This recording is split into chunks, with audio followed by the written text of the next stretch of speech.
बिस्मिल्लाहिर्रहमानिर्रहीम। अस्सलाम वालेकुम स्टूडेंट्स, क्या हाल है आप सबके। उम्मीद करता हूँ आप सब लोग जहाँ होंगे खैरियत से होंगे और खुश होंगे। तो उर्दू की वीडियोज़ हम लोगों ने स्टार्ट की थी। तो उर्दू का जो एक बहुत अहम हिस्सा है इल्म बयान, और उसको हमने डिस्कस कर लिया है। और इल्म बयान की चारों चीज़ें तशबीह, इस्तिहारा, मजाज मरसल और किनाया काफ़ी डिटेल से हमने डिस्कस कर लिया है। और अगर अब तक आपने इल्म बयान की वीडियो नहीं देखी तो वो आप जो है वो प्ले लिस्ट बनी है, आप उसमें जाकर ये देख सकते हैं। आज एक नया टॉपिक हम लोगों ने शुरू करना है, शेरी इस्तिलाहात। तो शेरी इस्तिलाहात हमारे पास बहुत सी होती हैं, जो मेन है वो हम डिस्कस करेंगे आज, और फिर वक्त के साथ साथ फिर बाकी जो है वो भी डिस्कस करते रहेंगे। शेरी इस्तिलाहात यानी हमारे पास होती है मिसरा, फिर शेर, फिर यानी इनकी तारीफ़ क्या होती है, इनकी पहचान क्या है, मतला, मक्ता, फिर हुस्न मतला। फिर इसके बाद हमारे पास आते हैं बंद, मखमस, फिर मसदस, और फिर मसनद तरजीह बंद, फिर यानी इस तरह की बहुत सी आगे इकसाम है, टीप का मिसरा। ये सारी चीज़ें जो है वक्त के साथ साथ डिस्कस करते रहेंगे। तो आज जो मेन चीज़ें हैं वो डिस्कस करते हैं। तो सबसे पहले हमारे पास आता है मिसरा। मिसरा का लफ्जी मतलब होता है कवाड़। दरवाजे के एक पट को, यानी दरवाजे का जो एक हिस्सा होता है उसे मिसरा कहते हैं। और जो दो मिसरे होते हैं, यानी शेर जो होता है उसकी एक लाइन को, एक सतर को मिसरा कहते हैं। जैसे कि अगर मैं आपको एक शेर सुनाऊं तो कोई उम्मीद बर नहीं आती, कोई सूरत नज़र नहीं आती, या इसी तरह गालिब का एक और शेर देखेंगे, इब्ने मरियम हुआ करे कोई, मेरे दुख की दवा करे कोई। तो अब ये जो इशहार है, अब देखेंगे इब्ने मरियम हुआ करे कोई, ये एक मिसरा है।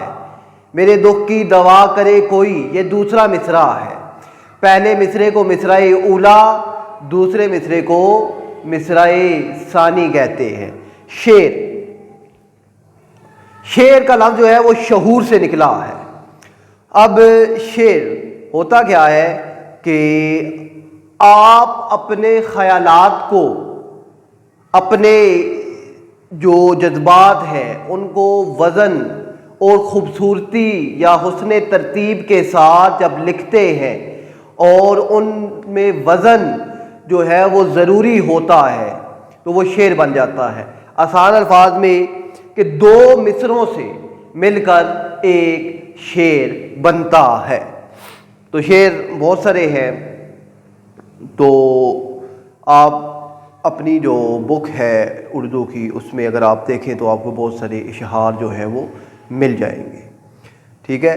और फिर आता है हमारे पास मतला का लफ्ज़ी मतलब क्या है, निकलने की जगह, यानी निकलने का मुकाम। जैसे सूरज जब निकलता है तो मतला, यानी गज़ल, नज़म या कसीदे के पहले शेर को मतला कहते हैं। पहले शेर को मतला कहते हैं, जिसमें दोनों मिसरे, यानी पहला शेर में दो मिसरे हैं, दोनों मिसरे हम काफिया और हम रदीफ हो। क्या हो? हम काफिया और हम रदीफ, यानी हम काफिया तो होंगे, यानी रदीफ भी उनका हो। रदीफ ना भी हो तो तब भी अगर वो दोनों हम काफिया हैं तो वो मतला होगा। जैसे कि बहादुर शाह ज़फ़र की नज़म, यानी चले गालिब पे शेर देखते हैं कि इब्ने मरियम हुआ करे कोई, मेरे दुख की दवा करे कोई। अब ये देखें कि हुआ और दवा, ये दोनों हम काफिया हैं, दोनों मिसरे आपस में हम काफिया हैं। اور کرے کوئی یہ کیا ہے؟ ردیف ہے۔ تو مطلع آپ کو سمجھ آ گیا ہے کہ غزل نظم یا قصیدے کے پہلے شعر کو مطلع کہتے ہیں، جس میں دونوں مصرے آپس میں ہم قافیہ اور ہم ردیف ہوتے ہیں۔ حسن مطلع اگر دوسرا شعر بھی ہم قافیہ اور ہم ردیف ہو جائے تو اسے حسن مطلع کہیں گے، اور مطلع ثانی بھی کہتے ہیں۔ تو مقطع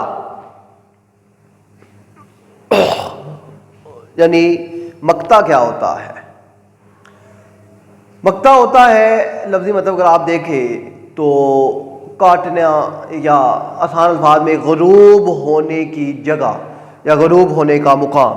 اب غزل نظم یا قصیدے کے آخری شعر کو مقطع کہتے ہیں۔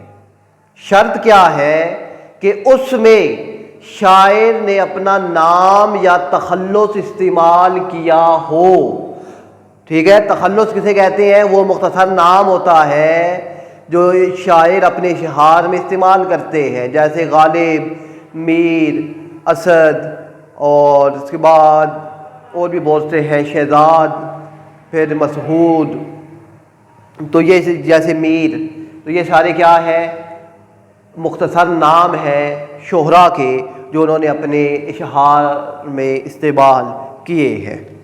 تو اب مقطع کی پہچان کیا ہے کہ ایک تو نظم، غزل یا قصیدے کا آخری شعر ہو، اور دوسرا ان میں شاعر نے اپنا نام یا تخلص بھی استعمال کیا ہو۔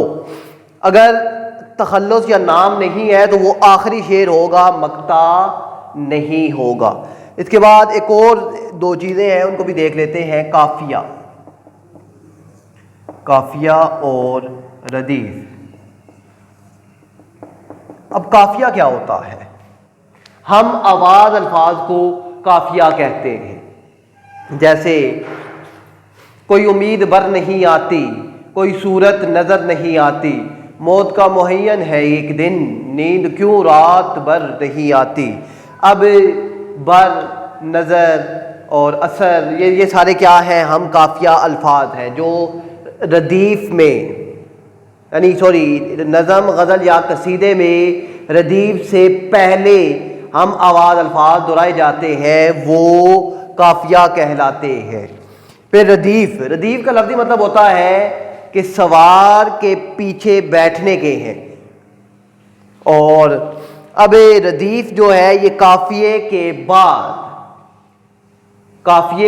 بعد نظم، غزل یا قصیدے میں ترتیب سے دہرایا جانے والا یا ایک سے زیادہ الفاظ کا مجموعہ جو دہرایا جائے وہ ردیف کہلاتا ہے۔